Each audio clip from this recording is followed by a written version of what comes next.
Gigi, are you hearing me? Where on earth did this girl disappear again? Linda Harper had been calling from her bedroom for the past 5 minutes, her voice echoing through the hallway. "I'm coming, Mom. Please, just hold on a second," Gigi shouted back from the attic stairway. Into her phone, she whispered, "Okay, I'll call you back later. Mom's in a terrible mood today. This is going to be a disaster. Bye." She hung up before the boy on the other side could even finish saying, "Hello?" Gigi hurried downstairs, rushing into her mother's room. "Yes, Mom? You needed something?" "Needed something? I've been calling you forever. Where exactly were you?" Linda's anger was practically vibrating in the air. I just went upstairs. The weather's nice today, so I thought I'd get a little fresh air near the skylight." It was a weak excuse, and she knew it. One look at her mother's expression, and she was certain she'd been caught. Before Linda could start interrogating her, Gigi blurted, "Oh, I left the pressure cooker on. The stew must be ready. I should check on it." And she sprinted away before another question could land. Linda frowned. Suspicion tightened her face. That girl has been acting strange lately, always sneaking upstairs for fresh air. Something is going on. After finishing in the kitchen, Gigi finally checked her phone. A flood of new messages lit up the screen. Her mood instantly lifted, and a bright smile spread across her face. If anyone had ever shown her true affection, it was Michael. Her Michael. Handsome, charming, and the kind of boy girls usually met only in daydreams. Far better than, God forbid, Ben Dalton. She still didn't understand why her dad admired Ben so much. "Over my dead body," she thought. "I will never marry Ben. Not in this lifetime." Her heart fluttered as she scrolled through Michael's messages, each one sweeter than the last. But the moment she heard her dad's voice from outside, her pink world of daydreams shattered, and she rushed toward the living room. "Hi, Dad," she greeted Daniel Harper as soon as he walked through the door. "Hey, sweetheart," he replied warmly, placing a hand on her head, like he always did. "How's my girl?" "I'm good." "Good, good. I'm starving, though." He rubbed his stomach dramatically. "Go freshen up. I'll set the table. Ethan must be home any minute." "Perfect." Gigi hurried back to the kitchen. Just then, the front door unlocked. Ethan, her twin brother, walked in, headed straight toward his room without a word. By dinner time, everyone except Linda, who had gone to bed early because of her poor health, was seated at the table. "So, what delicious surprise do we have today?" Daniel asked as he pulled out his chair. "Your favorite," she said playfully, lifting the lid. "Beef stew with potatoes." "Oh wow, I was craving this all day." "You're amazing, Gigi." "Of course. Dad's favorites always come first." She grinned. Ethan, rolling his eyes, finally decided to join in. "Maybe one day she'll cook something I like, but nope, everything is always from Mom or Dad." Daniel chuckled. "Oh, really? And what is it that my son wants so desperately?" Gigi answered before Ethan could. "I'll tell you. Pasta, noodles, burgers, pizza. But then I'd have to cook a separate meal for the rest of you. And besides, he can order his favorites anytime he wants. That's what delivery apps are for. Right, Dad?"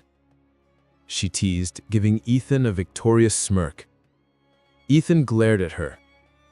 "See that, Dad? She doesn't care about me at all, tells me to order takeout like it's nothing." Daniel laughed. "She's your sister, son, your twin sister. She's only a few minutes younger than you. How long do you plan to have her cook your favorites? One day she'll get married and leave. What will you do then?" Ethan pointed to Gigi dramatically. "Married?" Are you sure this troublemaker is even capable of leaving us someday? Daniel took a deep breath. Speaking of marriage, Arthur called today. I'm visiting him tomorrow to finalize the discussion. Gigi froze. Her face instantly lost all color. Her hands trembled, and she lowered her gaze to hide the panic rising inside her chest. Ethan noticed immediately. He cleared his throat loudly. Dad, I don't think Gigi wants to marry Ben. Their family is stuck in another century. Even his name, Ben Dalton, sounds like someone from a cowboy movie. Don't talk like that, Daniel said sternly. It's a childhood promise. Your grandmother arranged it. Your Uncle Arthur has supported us more than anyone. Your schooling, your dream to study abroad, he's the one willing to invest in that. I can't turn my back on him. Dad, Ethan said quietly, if this is the price for Gigi's marriage, then I don't want to study abroad. Forget it. I'll give it up right now if you'll break this engagement. Touched but troubled, Daniel softened his voice. Son, breaking such a promise isn't simple. Our circle is small. If this bond breaks, we'll be truly alone. And Arthur will demand every loan, every old favor, every penny back. I can't face that burden. He paused, then spoke with finality. I'm sorry. I can't break this engagement. Whether you two like it or not, Gigi will marry Ben. Their family is wealthy, respected. She'll live like a queen there. Every wish fulfilled before she even says it. Unable to bear any more, Gigi quietly stood and left the table. Daniel watched her go and touched Ethan's arm. Talk to your sister. I don't have another option. We can't keep her unmarried forever. She listens to you. Please try to make her understand. Ethan looked at his father, realizing for the first time how helpless the man truly was. As soon as Gigi answered her phone, Michael's voice came through immediately. Where were you? I've been waiting forever. You know how things are. Mom isn't well, so everything falls on me. I don't get a moment to myself. I sighed, then tried to lighten the moment. Did you miss me? Nope. What? Really? Well, you can't miss someone you never forget.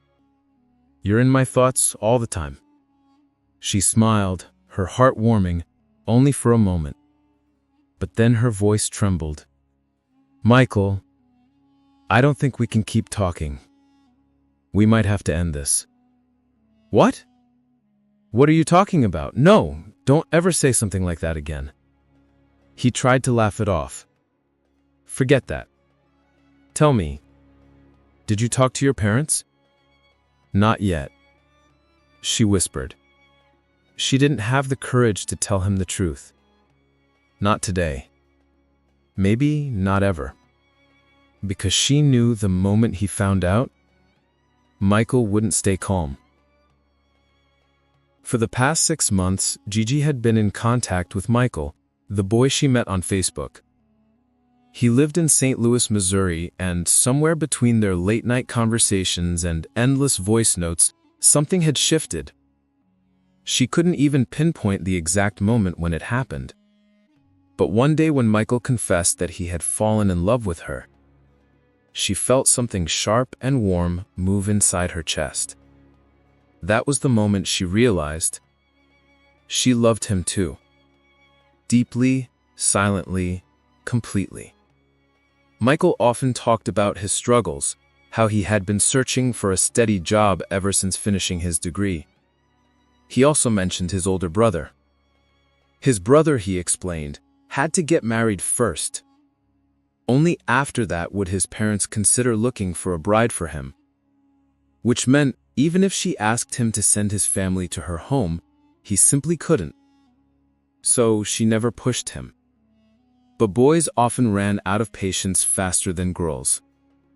Before long, Michael was the one asking, "When will you tell your parents about me?" And every time she came up with an excuse, because she knew nothing she said would change her father's decision. Especially after everything that happened at the dinner table earlier that evening. Her father had already decided.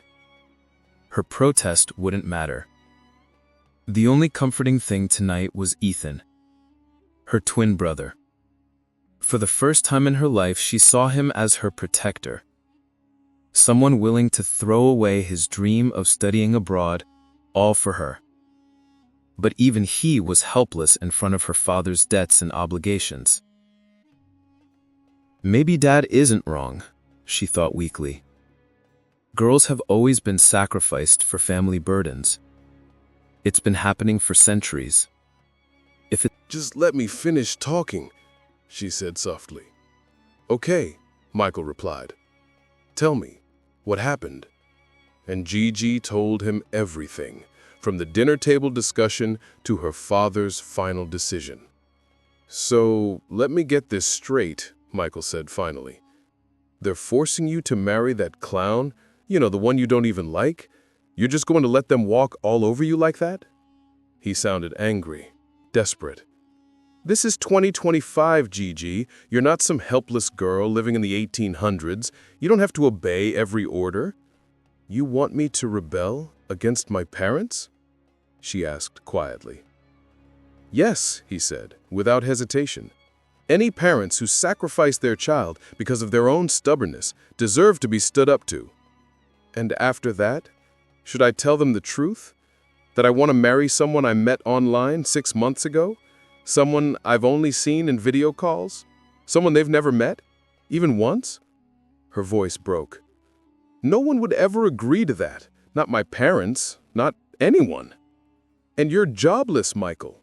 Which parents would willingly give their daughter to a guy without a steady income? She didn't stop.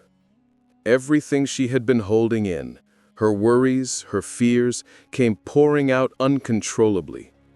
Michael went silent for a moment. Then, suddenly, he burst out. Wow, just wow, Gigi.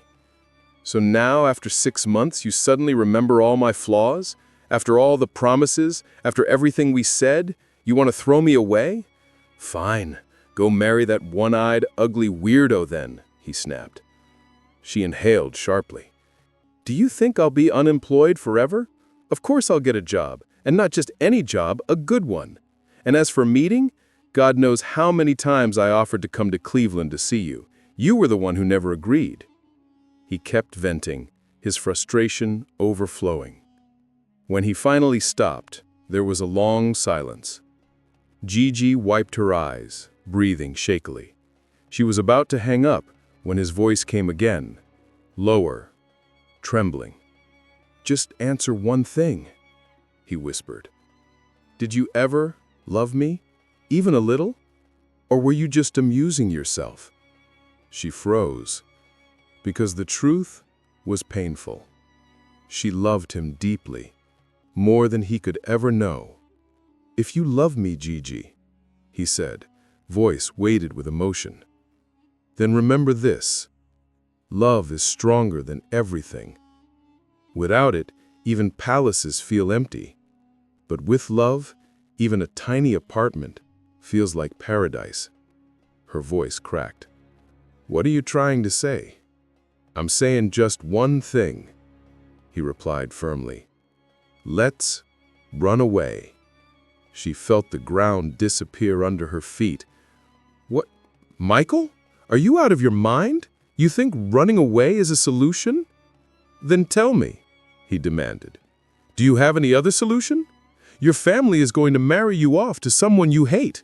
And I'm telling you now, if that happens, if your wedding day arrives, I swear I'll show up at your house and end my life right there. Stop it. Don't say such things, she cried.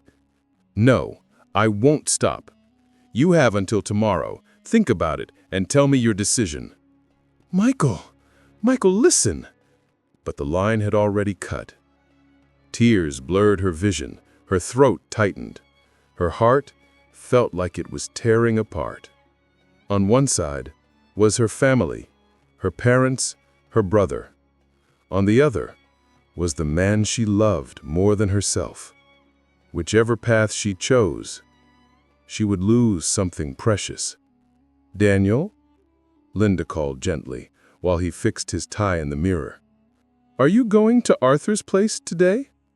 Daniel looked toward the hallway, toward the direction of his daughter's room. He knew she was listening. "Yes," he said quietly. "I'm going." The words struck Gigi like a blade. She rushed to the kitchen in tears. Meanwhile, Linda spoke again, voice filled with worry. "I was thinking, Arthur's financial condition is so much better than ours. We can't afford a wedding that matches their standards. And with all the loans we already have, we can't take more debt." "Don't worry," Daniel said. "Arthur knows our situation well. He understands. He won't expect anything impossible. But it's better to discuss everything beforehand," Linda insisted softly. "In weddings, small misunderstandings can turn into big fights." Daniel paused, his expression tightening. "You're right. But you don't understand how humiliating it is for a father to stand in front of his future in-laws and declare his financial limitations aloud. That pain is something you can never understand." Linda did. Every word. But she also knew that, as a woman, she couldn't talk to her sister-in-law. That relationship was complicated. Later, Michael called again. "So, what's your decision?" "Michael, is there really no other way? Running away feels wrong. And being forced into marriage feels right?" He shot back. She had no answer. He continued. "Listen, I've planned everything. I'll come to Cleveland Saturday night. Bring some money if you can. I have some saved too. We'll take a bus to Chicago, get legally married there. After that, we'll rent a small apartment. I'll start a small business with whatever we have. Later, when things calm down, we'll return and try to make peace with our families." He paused only to breathe. "This is the only solution. I'll pick you up Saturday night." "But do you trust me or not?" "It's not about trust," she whispered. "It's about leaving everyone behind. We won't be gone forever, just until things settle down. Trust me, Gigi. Please, don't say anything else. Just be ready. Saturday night." Her heart felt numb. "Okay?" she whispered, so quietly she wasn't sure he heard her. "And hey," he added softly, "I love you, my princess." As always, she couldn't bring herself to say, "I love you too." And the call ended. 1,000 fears gripped Gigi's heart. She was about to take the biggest risk of her life, with a man she had never met in person. Their entire connection was built through messages, calls, and late-night conversations. Her conscience kept questioning her, tormenting her, yet answering itself. People travel across the world for love. Women marry men they've never met except online. Just last week, a woman from California moved to India with her 4 kids because she trusted someone she met on Facebook. If she could trust love, why can't I? I have to trust Michael and trust God.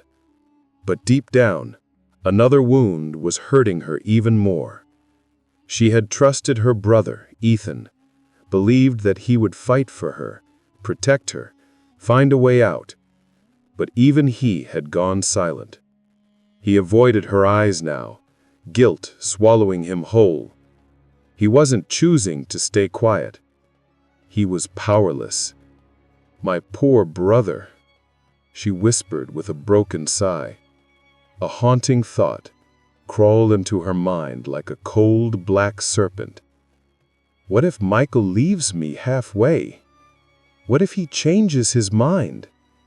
She shook her head hard. No, no, he won't do that. Michael loves me. He would never abandon me. And it's only for a while. Eventually, everything will be okay.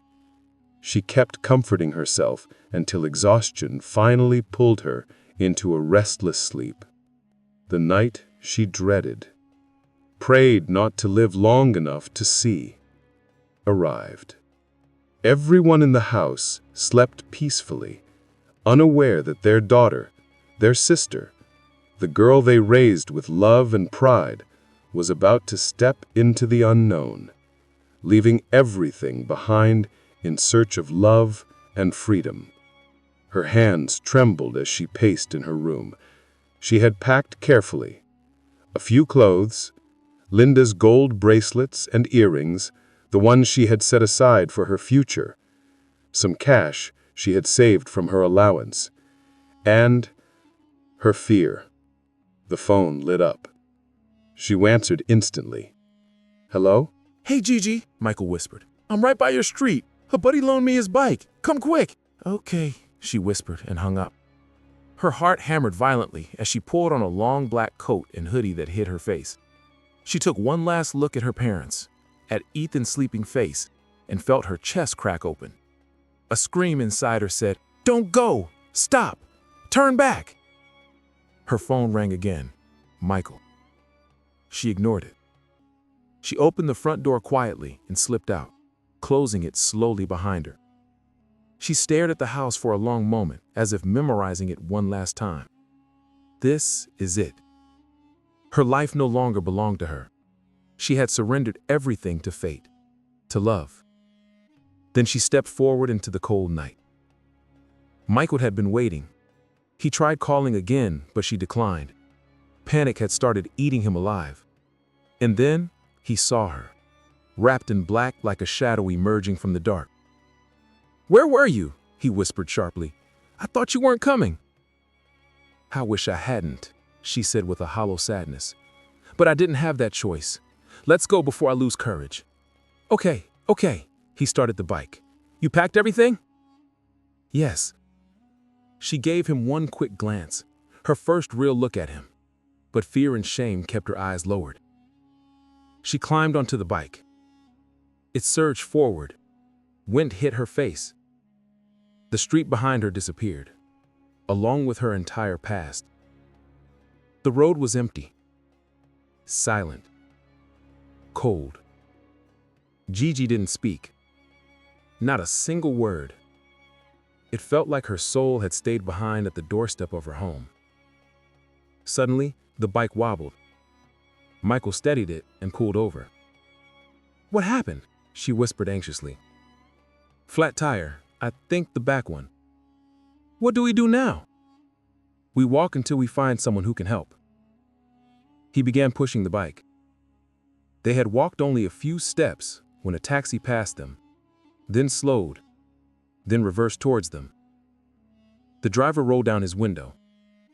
A deep, rough voice asked, "What's going on? Trouble?" "Flat tire." "Is there any repair shop nearby?" "Not at this hour." "Where you headed?" The station." "On a bike? You're coming back after dropping her off?" Michael froze. He slipped. A mistake. The driver's eyes narrowed, reading the situation. Michael quickly tried to fix it. No, we're both going. A friend is picking up the bike later." "Get in," the driver said firmly. "I'll drop you." "No, the bike." "Forget the bike. There's a parking lot nearby. My buddy manages it. Leave it there." Gigi and Michael exchanged a tense look. They had no choice. They got in.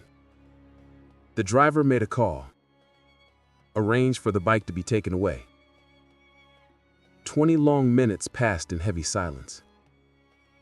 Gigi could feel the driver's eyes on her again and again, studying her, scanning her, judging her. Michael noticed it too. He wanted to say something, but feared provoking him. Finally, the taxi stopped abruptly. "What now?" Michael asked, panic rising. The driver didn't answer. He stepped out silently. Gigi's heart nearly stopped. She couldn't breathe. All night, every step had felt cursed, but this moment felt like the start of hell. "Get out!" the driver barked. They froze. "I said get out!" They stepped out hesitantly. The driver grabbed Michael's collar. "Who the hell are you?" he growled. Hey, what are you doing?" Michael's voice died. A gun. Right in the driver's hand. Gigi felt the world tilt. This was no helper. No stranger offering kindness. This man was danger. A predator. She finally saw him clearly. A bulky man with long, tangled hair, a thick beard, unnerving eyes. The kind of man who could break someone without effort. Her legs trembled violently. Her nightmare had only just begun. "Put everything in the car," the driver barked, his tone sharp and threatening. "No tricks." Gigi and Michael obeyed immediately. They tossed their backpacks, jackets, and even their phones into the back seat. The driver jabbed a finger at Michael. "Now run. Don't look back. If you want to stay alive, run." He shoved him hard. "The girl stays here." The words hit Gigi like an explosion. Her legs nearly gave out beneath her. A hollow ache spread through her chest. She cursed the moment she ever thought of running away. Home. Her warm, safe, loving home suddenly felt like heaven she had thrown away with her own hands. "I'm not leaving her!" Michael shouted, struggling to steady his voice. She's my wife!" "Liar!" the driver roared, storming toward him. His massive hand struck Michael across the face so hard that he collapsed onto the dirt.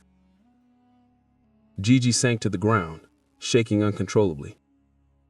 Every bone in her body felt cold. She could already see her doom. A future that felt darker than death itself. Her mind screamed in regret. Her heart whispered desperate prayers. "God, please, save me, please." Her voice trembled silently inside her. The driver grabbed Michael by the collar and yanked him upright. A cold metal barrel pressed against his temple. "Tell me the truth. Who is she to you?" "Nobody," Michael blurted instantly. "Hey, Gigi," Michael whispered. "I'm right by your street. A buddy loaned me his bike. Come quick." "Okay," she whispered, and hung up. Her heart hammered violently as she pulled on a long black coat and hoodie that hid her face. She took one last look at her parents, at Ethan's sleeping face, and felt her chest crack open. A scream inside her said, "Don't go! Stop! Turn back!" Her phone rang again. Michael. She ignored it. She opened the front door quietly and slipped out, closing it slowly behind her. She stared at the house for a long moment, as if memorizing it one last time. This is it. Her life no longer belonged to her. She had surrendered everything to fate, to love. Then she stepped forward into the cold night. Michael had been waiting. He tried calling again, but she declined. Panic had started eating him alive. And then he saw her, wrapped in black, like a shadow emerging from the dark. "Where were you?" he whispered sharply. "I thought you weren't coming." "I wish I hadn't," she said with a hollow sadness. "But I didn't have that choice. Let's go before I lose courage." Okay. He started the bike. "You packed everything?" "Yes." She gave him one quick glance, her first real look at him, but fear and shame kept her eyes lowered. She climbed onto the bike. It surged forward. Wind hit her face. The street behind her disappeared, along with her entire past. The road was empty, silent, cold. Gigi didn't speak, not a single word. It felt like her soul had stayed behind at the doorstep of her home. Suddenly, the bike wobbled. Michael steadied it and pulled over. "What happened?" she whispered anxiously. "Flat tire. I think the back one." "What do we do now?"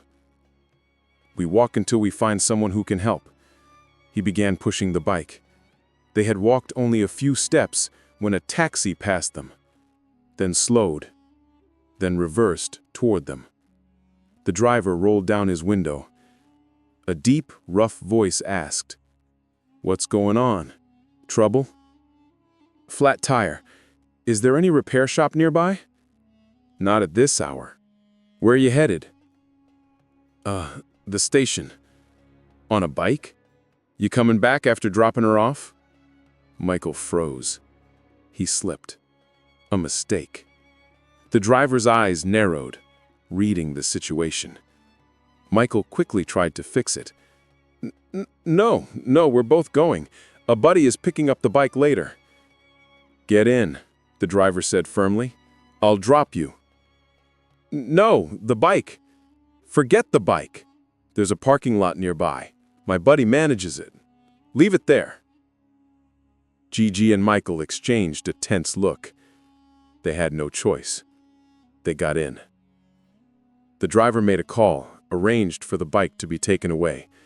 20 long minutes passed in heavy silence. Gigi could feel the driver's eyes on her again and again, studying her, scanning her, judging her. Michael noticed it too. He wanted to say something but feared provoking him. Finally, the taxi stopped abruptly. "What now?" Michael asked, panic rising. The driver didn't answer. He stepped out silently. Gigi's heart nearly stopped. She couldn't breathe. All night, every step had felt cursed, but this moment felt like the start of hell. "Get out," the driver barked. They froze. "I said get out." They stepped out. Ran away from home? She nodded. Get in the car, front seat. Her legs barely moved, but she obeyed. Like a machine, she opened the passenger door and slipped inside. He sat down beside her, the gun still in his hand. For a long moment, he stared at her, cold, unreadable, then suddenly reached for the dashboard. Gigi's breath stopped. But he only pulled out a water bottle. "Here, drink." His voice, softer. Her throat was burning. She didn't have the will to refuse. She drank greedily, gulp after gulp, while he watched her quietly. Her shaking slowed a little. "Was something missing in your home?" he finally asked. She shook her head. "You have parents?" She nodded again. The driver didn't say a word. He simply started the engine. They drove down the same highway where the bike had broken down earlier. The world outside blurred, but inside her mind, everything was painfully clear. "Michael, how could you? You left me. You left me for dead." Another voice rose inside her, one she had ignored for too long. "This is what happens when you betray the people who love you. You hurt your parents, and now fate is hurting you." Her heart twisted. Her mistakes wrapped around her like chains. "My God, forgive me." Night crept toward dawn.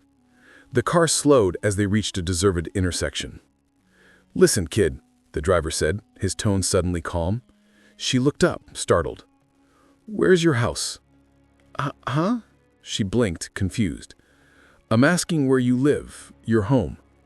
Still dazed, she softly told him the address. He steered the car forward.